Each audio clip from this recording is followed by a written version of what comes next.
주일 오전 시간에 우리가 에베소서를 본 적이 있더라고요. 그게 벌써 이제 4년 전이에요. 그리고 오늘 종종 봤죠. 에베소서 특히 5장, 6장 가정에 대한 것은 종종 봐왔습니다. 오늘 다시 한번 에베소서를 좀 처음부터 쭉 살펴보면서 아름다운 가정을 이루는 근원 같은 밑바탕을 사도 바울이 뭐라고 설명하고 있는지를 좀 유의하여 봤으면 좋겠어요. 그래서 오늘 다시 에베소서를 봅니다. 특히 에베소서는요, 이 땅의 교회가 어떤 공동체인가, 어떤 모습인가에 대해서 굉장히 구체적으로 잘 이야기를 해줍니다. 교회가 어떤 공동체인지 모르면요, 불행한 공동체가 되어져요. 크기와 상관없이, 인원과 상관없이. 가정도 매한가지입니다.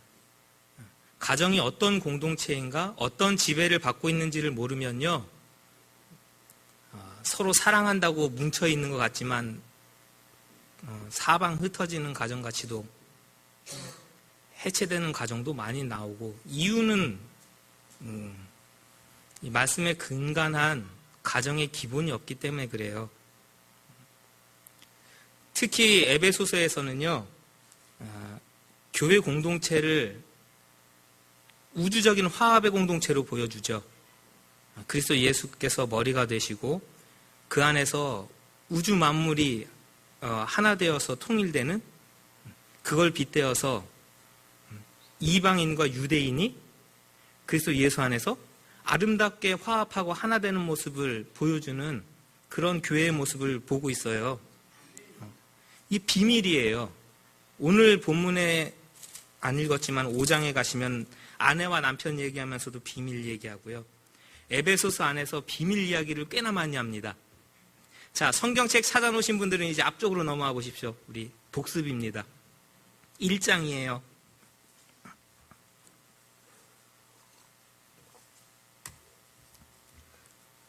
펴셨어요? 눈으로 따라오시면 됩니다. 3절을 보고 있어요. 3절 중간쯤. 그리스도 안에서 하늘에 속한 모든 신령한 복을 우리에게 주신 겁니다. 창세 전에 우리를 택하신 거예요. 4절. 5절에 우리를 예정하신 거예요. 이유는 6절이에요. 왜 유대인 그리스도인들을 나누지 아니하고 모든 온 인류 백성들을 하나님의 자녀로 부르시고 택하셨느냐? 그의 은혜의 영광을 찬송하게 하려는 것이에요. 이것은 하나님의 비밀이에요. 9절. 그걸 우리에게 알리신 것이죠. 그리스도 안에서 때가 찬 경륜에 따라서 알려주신 거예요. 그런 목적은 뭐냐? 하늘에 있는 것이나, 10절이에요. 땅에 있는 것이나 그리스도 안에서 통일되게 하려는 것이죠. 그래서 그 교회 공동체는 12절이에요. 그의 영광에 찬송이 되게 하려 하심이죠. 그렇죠? 또 14절에도 그의 영광을 찬송하게 하려는 것이에요. 뒤로 넘어와 보십시오. 그 다음에는 우리 머리 되신 그리스도가 어떤 분이냐를 쭉 설명하죠. 23절 1장 마지막 22절. 만물을 발 아래 복종하셔 교회 머리로 삼으시고 만물을 충만하게 하시는 충만이에요. 그분이 교회의 머리 되신 그리스도 예수이십니다. 그 다음에 2장 전체가 유대인과 이방인 그리스도인들이 이 머리 되신 예수님 안에서 하나됨을 얘기하죠. 그러니까 우리는 전혀 이해하지 못하는 상황이에요. 이런 분위기입니다. 교회 안에 지금 사도 바울이 전하고 다녀요. 이 안에는 먼저 믿었던 유대인들도 있어요. 먼저 하나님을 알았어요. 여기는 이방인들이에요. 로마 사회 안에서 살던 사람들이에요. 그래서 뭐라고 표현하냐면요. 13절, 2장 13절을 한번 읽어보실까요? 12절, 13절. 12절, 13절이에요. 시작. 그때 너희는 그리스도 밖에 있었고 이스라엘 나라 밖의 사람이라. 약속의 언약들에 대하여는 외인이요 세상에서 소망이 없고 하나님도 없는 자이더니 이제는 멀리 있던 너희가 그리스도 예수 안에 그리스도의 피로 가까워졌어요. 그는 우리의 화평이시죠. 둘로 하나를 만드셨어요. 그렇죠? 17절을 보시면요. 포인트를 보시라는 얘기예요. 먼 데 있는 너희가 있고요. 또 누가 있어요? 가까이 있는 자들이 있어요. 지금 누구 얘기할까요? 멀리 있었던 너희, 나라 밖에 있었던 너희, 이방인이 있어요. 가까이 있었던 너희, 우리 유대인이 있어요. 그러니까 딱 갈라져가지고요. 한 교회 안에 있는 거 맞아요. 한 교회에 있는 거 맞고 겉으로는 형제예요, 자매예요. 악수하고 손 내밀지만 사실은 그 안에는 보이지 않는 벽이 딱 서 있는 겁니다. 무엇으로 나누고 있을까요? 유대인과 이방인으로 나눠요. 그 안에는 무엇이 자리 잡고 있을까요? 그럼 이 갈등이? 유대인들 입장에서는요. 우리는 애초에 하나님의 백성이었는데 이걸 유지하기 위해서 얼마나 애썼어요? 할례받았어요. 율법 열심히 지켰고요. 절기 열심히 지켰고요. 성경에서 먹지 말라는 거 열심히 안 먹었고요. 헌금하라는 거 열심히 했고요. 헌신하라는 거 열심히 했어요. 그래서 이제까지 하나님의 백성, 우리는 택함받은 구원받은 백성이라고 큰 소리 뻥뻥 치면서 신앙생활 했는데 어느 날 갑자기 이게 족보도 없고 근원도 없는 사람들이 들어와가지고 예전에는 그 사람들을 우리는 뭐라 그랬어요? 멍멍이라 그랬죠. 사람도 아니야. 사람도 아니야. 저들은 하나님의 선택을 받지 못한 그냥 모양만 우리와 같은 사람일 뿐이지 사실은 멍멍이 같아. 하고 거들떠도 안 보고 같이 생활도 안 했는데요. 어느 날 갑자기 교회의 일원이래요. 어느 날 갑자기 하나님의 백성이래요. 뭘 근거로? 그랬더니 사도 바울 선생님이 이제는 할례 안 받아도 된대. 절기 안 지켜도 된대. 그럼 뭐 가지고 하나님의 백성 된대요? 그리스도 예수를 믿는 믿음 안에서 된대요. 아멘 하고 우리도 들어와 있어요. 못마땅한 거죠. 이 먼저 있던 기득권 세력에서는 그렇게 교회의 일원이여 나도 하고 들어와 있는 게 못마땅한 겁니다. 그러니까 이 위에서 이렇게 쳐다보겠죠. 저런 아직 믿음도 없고 신앙도 없고 경륜도 없고 아무것도 없으면서 하나님의 백성이라고 온 친구들. 그러니까 교회 안에 있으면서도 여기는 여기대로. 이쪽에서는요. 아니 그리스도 예수의 사랑이 다 하나 만들었다며. 우리는 그리스도 예수 안에서 다 평화롭고 하나 된 백성이라며. 사랑하고 존중하고 형제라며. 왔더니 완전히 위에서 자기네들은 유대인이라고 우리는 깔보고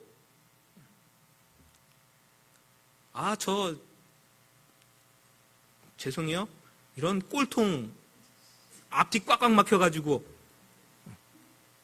이쪽에서는 이쪽을 그렇게 비아냥거리고 이쪽에서는 이쪽을 서로 비아냥거리고 한 교회 공동체 안에서 사도 바울이 예수님이 오셔서 이것을 다 깨부수고 그들을 하나님의 한 백성으로 모아서 그리스도 예수의 머리 아래서 함께 한 백성이 되게 하신 것은 비밀이에요. 신비한 비밀이에요. 이게 신비입니다. 교회의 신비.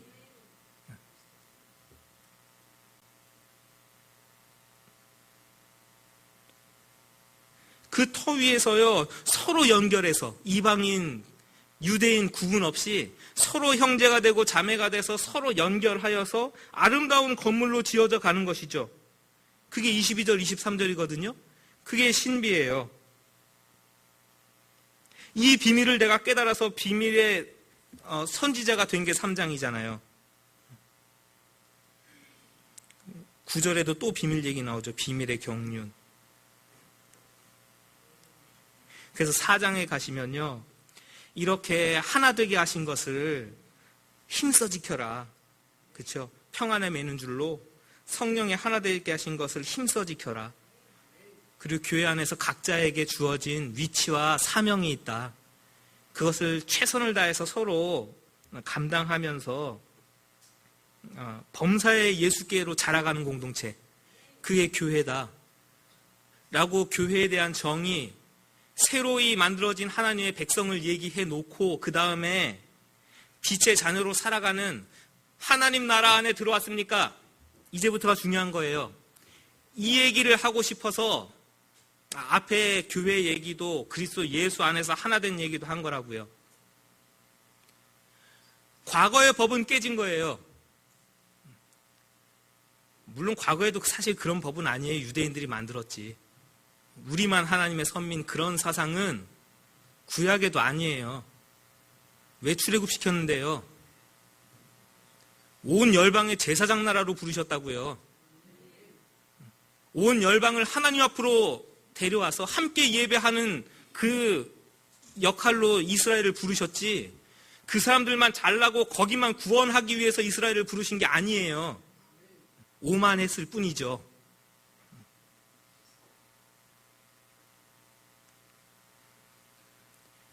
그리스도 예수 안에서 하나 된 새로운 백성들은요, 4장 17절 같이 빛의 자녀로 살아가는 거예요. 이방인의 마음으로 허망한 것으로 행함 같이 하지 말라 17절이죠. 방탕하게 살지 말라 19절이죠. 뒤로 넘어가 보세요. 25절에요. 거짓을 버리라죠. 참된 것을 하래요. 26절이요. 분내지 말래요. 28절 도둑질하지 말래요. 29절 무릇 더러운 것은 입 밖에도 내지 말래요. 성령을 근심하게 하지 말래요. 31절 32절 악독, 노함, 분냄, 떠드는 거, 비방, 악의를 버리래요. 서로 친절하게 불쌍히 여기고 용서하래요. 5장 4절 감사하는 마음에 대해 3절 음행을 버리래요. 8절 빛의 자녀들처럼 행하래요. 빛의 열매는 착함, 의로움, 진실함. 자, 이제 됐어요. 앞에 한번 봐주세요. 단순하게 예수 믿었으니까 착하게 사세요, 이겁니까? 그렇게 단순히 이해하셨던 우리 초등학생이에요. 그건 초등학교 도덕책에도 나와요. 예수 믿었으니까 착하게 사세요. 이런 건 나쁜 거예요. 우리 이거 초등학교 도덕책에서도 배웠어요. 그 도덕적 가르침은요, 우리를 대단하게 변화시킬 것 같은데 오히려 불법이 난행하는 걸 보면요, 사실 그것은 우리 완악한 인간을 변화시키는 완전한 도구가 못 돼요. 그 완전한 것은 저 위에 있어요. 하나님께로부터. 모형일 뿐이에요. 그 도덕책에 나와 있는 거, 윤리책에 나와 있는 것은. 우리를 선한 방향으로 최대한 이끌려고 노력하겠죠. 참 아이러니하게도 잘 배우고 똑똑하게 그걸 안다는 사람들이 악용하기 시작하면요, 참 크게 한 건씩 난리 나는 거죠, 뭐. 뭘 얘기하고 있는가, 사도 바울이 그럼. 그리스도 예수 안에서 신비롭게 누구라도 참여해가지고 하나님의 나라 안에 들어올 수 있는데요. 우리가 구원받았습니까? 거듭났습니까? 그러면 이제는 과거에서 지배받던 모든 생각들, 방법들, 악한 것들에서 벗어나는 거예요. 그리고 어떤 다스림 안으로 들어왔습니까? 빛 대신 그리스도 예수의 다스림 안으로 들어왔어요. 그 안에 빛 대신 예수님의 다스림을 받는데 악한 말이 있다고요? 속여서 빼앗는다고요? 거짓을 얘기한다고요? 불법을 행하고요? 악하고 더럽고 음란한 것을 쫓아간다고요? 그 믿음은 거짓인 거죠. 난 예수 믿었고 거듭났다는데 그 거듭남은 거짓인 거죠. 뭘 거듭나요? 옛삶을 그대로 살고 있구만. 말은 거듭났지만 사실은 옛삶에서 벗어나지 못한 거예요. 안 거듭났죠. 그 이야기를 하고 있는 거예요. 우리가 교회 다니고 예수 믿었습니까?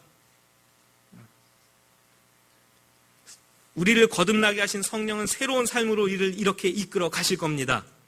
하루하루.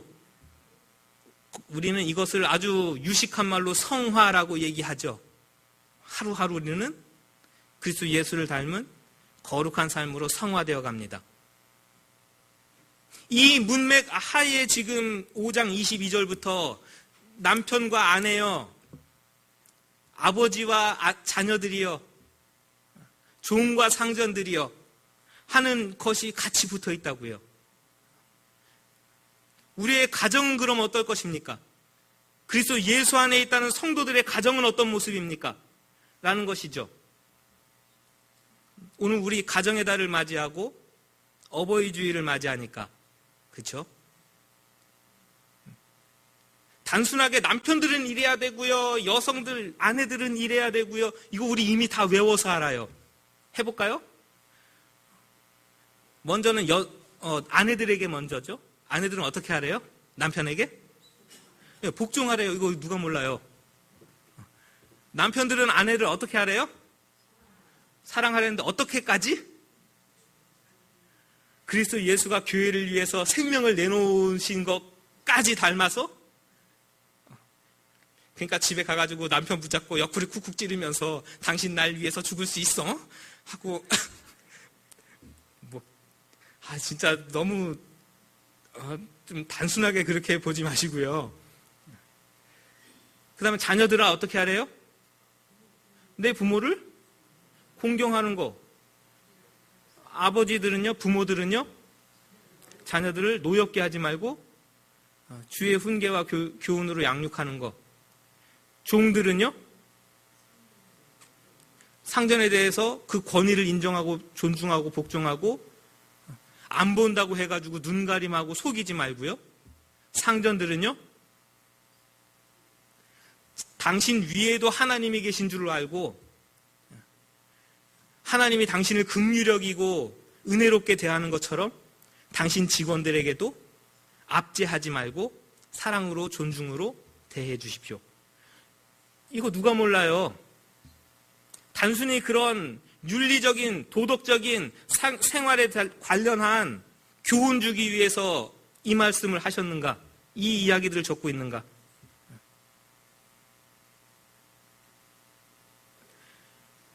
조금 더 한 발짝 안으로 들어가면요, 그 당시의 사회생활이 이런 틀 안에서 짜여져 있는 거라고요. 권위와 복종. 권위와 복종. 여러분, 군대식이 통솔하기가 좋습니다. 그렇죠? 명령의 절대 복종 이거면요, 통솔이 굉장히 쉬워요. 소대장이 있고요, 중대장이 있고 대대장이 있고 이런 식으로 체계가 딱딱딱딱 돼 있어서 명령 복종, 명령 복종, 명령 복종 돼 있으면요, 이게 운영이 쉽고 관리가 쉬워요. 그러니까 로마의 황제가 있어요. 모두가 복종해야 되죠. 황제 주변에 가장 높은 고위 관료들이 있을 거예요. 그 밑에는 하급 관리들이 복종해야 되죠.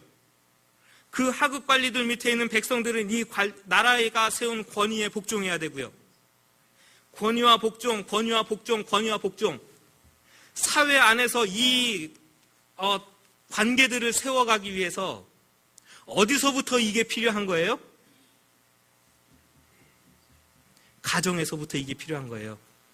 가정에서부터 세뇌 교육이 딱딱 돼 있어야 사회에 나가서 당신의 상관에게는 절대 복종이 된다고요. 그러면서 가지고 있었던 절대 권력 1인자가 누구예요? 가정에서? 절대적이었어요.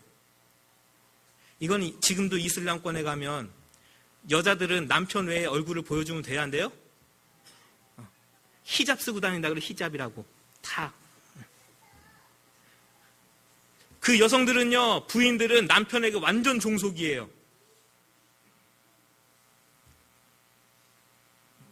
우리나라 100년, 200년 전 얘기죠. 자녀들은요, 훨씬 더해요. 딸내미다. 마음에 안 들면 갖다 팔아요. 낳는데 불구다. 죽일 수도 있어요. 그게 가정에서 아버지의 절대권이에요. 자식에게 그런데 종에게는요. 종은요, 전쟁에서 잡아오기도 하고 팔려오기도 하고, 이건 완전히 집에서 기르는 짐승과 같아요. 내 자녀도 마음대로 할 수 있는데 이 종은요, 얼마든지 더 마음대로 할 수 있어요. 이게 그 당시의 사회 구조 안에서 가정의 구조라고요. 옛 질서를 다 허무는 얘기를 하고 있어요.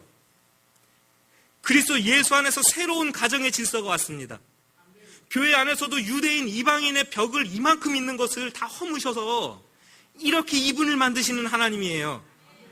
그러면 그리스도 예수의 가정 안에서도요, 남편과 아내가 이렇게 있으면요, 이것을 다 깨서 이렇게 만드는 거예요.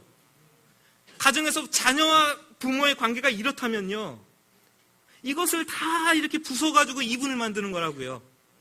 주인과 종이 이래요. 이 간격을 이렇게 메우는 방식을 얘기하고 있는 거예요. 여성들이요, 남편에게 억눌려서 속상하십니까?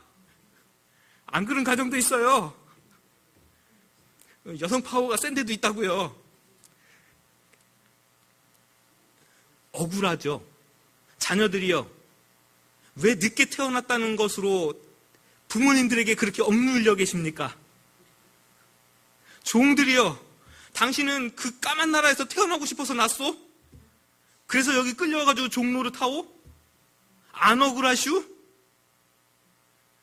당신들의 권익을 어떻게 찾을 겁니까, 여러분? 분연히 떨치고 일어나. 당신들의 권익을 차지하라. 깃발 들고 외칠 겁니까? 그건 밖에 가서 하는 방식이에요. 밖에서 하는 방식이죠. 일어나라. 뒤집어 엎자. 개혁이 필요하고, 이거는 뭔가 한번 뒤집어져야 된다. 혁명을 일으키자, 여성들이요. 그런 방법으로 전혀 안 하시죠. 오히려 하나님이 세우신 권위니까 거기 어떻게 해줘요? 더 복종해줘요. 자녀들아, 너 몇 살이야 하는 어른들 앞에서도 부모님은 존경해야 돼요.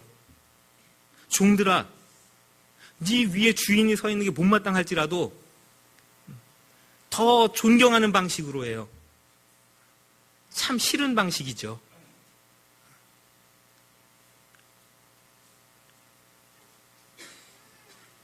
이방인 그리스도인들이요, 너희들 멀리 있던 거 맞아.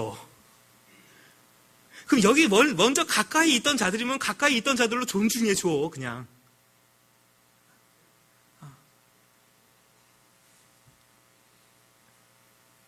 자, 그러면은 약자들에게만 먼저, 여자들 먼저, 자녀들 먼저, 그 다음에 종들 먼저 얘기를 하죠. 그 다음에 뒤에는요, 남편, 부모, 주인. 그들에게는 훨씬 더 어려운 걸 제시합니다. 유대인 그리스도인들이요, 당신들이 이방인 그리스도인들을 맞이하기 위해서는 당신들이 먼저 되었다는 그 기득권을 버리는 방식으로 나아가십시오. 아무도 아멘 안 하죠. 그렇죠? 가정에서 남편이 아내보다 위에 있다고 생각하는 이런 생각들을 다 이걸 이분 맞추기 위해서는요, 남편이라고 하는 그 권위에서 좀 한 발짝 벗어 던지고 내려오십시오. 어떠한 방식으로? 사랑의 방식으로. 그것에 예를 들어준 것이 그리스도 예수께서 우리를 위해서 죽으시는 십자가의 방식으로. 남자들이 아멘 하셔야 되는 건데. 이 거룩한 침묵이야. 속으로만 아멘. 자, 여기 부모님들 계십니다.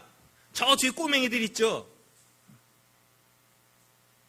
왜 가정이 부모 자식 간에 티격태격입니까?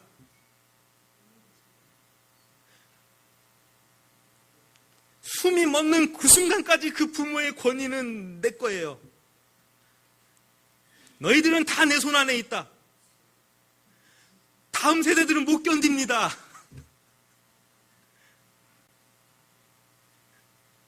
한 발짝 내려오셔서 우리 자녀들을 이해하는 방식으로 그들에게 다가가는 것, 그래서 그들을 노엽게 하지 아니하고 어떤 방식으로요?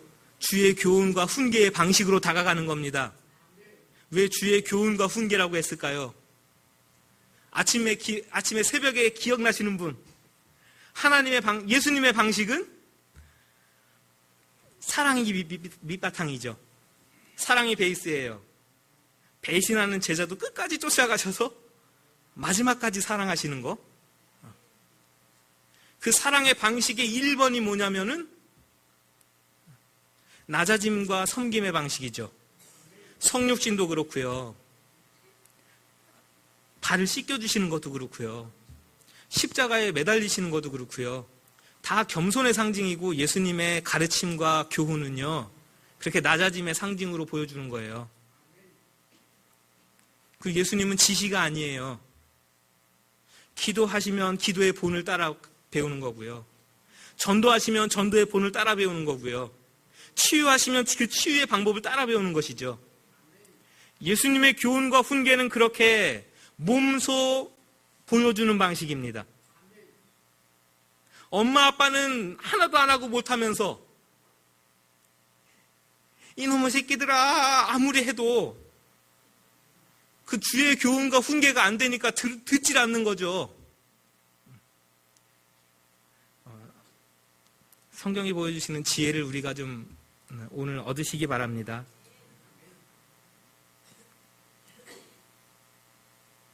주인과 종이 어떻게 같아져요?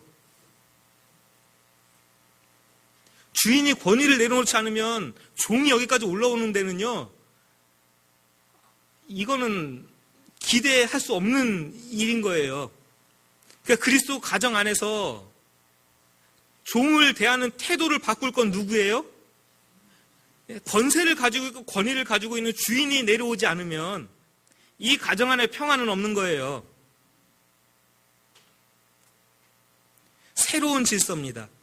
그리스도 예수께서 가져오신 우리 가정을 아름답게 평안하게 그리스도께서 머리 되시고 우리 온 가정의 구성원이 지체되는 아주 아름다운 가정 구성원을 보여주는 것이 이런 모습이라고요.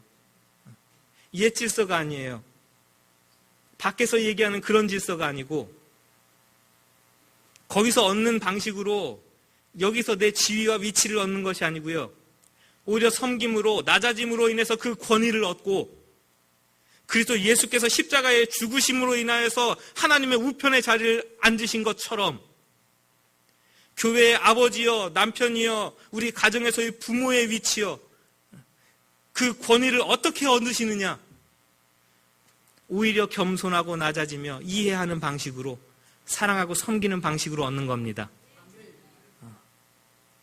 아멘 하시고 실천하신다면 아름다운 가정이 분명히 일어날 겁니다. 저는 확신합니다. 그렇게 성경이 가르치고 있기 때문에. 애헴하고 권위 세우던 것은요. 근데 우리가 유교 문화권에서 굉장히 오랜 시간 동안 젖어 있는 거잖아요. 사회 곳곳에, 가정 곳곳에 이것은 상당히 심겨져 있고 뿌리 깊습니다. 어디서부터 이것을 바꿔가야 되냐면요. 돌이 없어요. 그리스도인 가정에서부터 바꿔가는 수밖에. 그리스도인 가정에서 바꿔가는 수밖에. 오늘 우리 아이들 또 저기 뭐 한다고 기다리고 있으니까 저 밑에서 어떻게 교육하고 있는지도 좀 보시고요. 자, 한 번만 따라하고 마치실게요.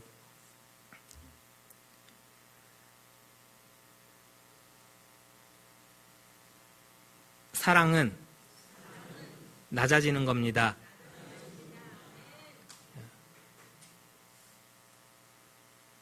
그렇죠? 따라하십시오. 권위는 예수님을 닮아갈 때 세워집니다. 내가 권위를 세운다고 세워지는 게 아니고요. 새로운 질서 안에서는 예수님을 따라갈 때 권위는 세워지는 거예요. 아버지의 권위도, 그렇죠? 집에서 부모님의 권위도, 일터에서 주인의 권위도, 그 권위, 그것은 예수님을 따라갈 때 세워지는 겁니다. 사람들이 세워주는 게 아니에요. 아름다운 가정을 이루시는 저와 여러분들이 되시기 바랍니다.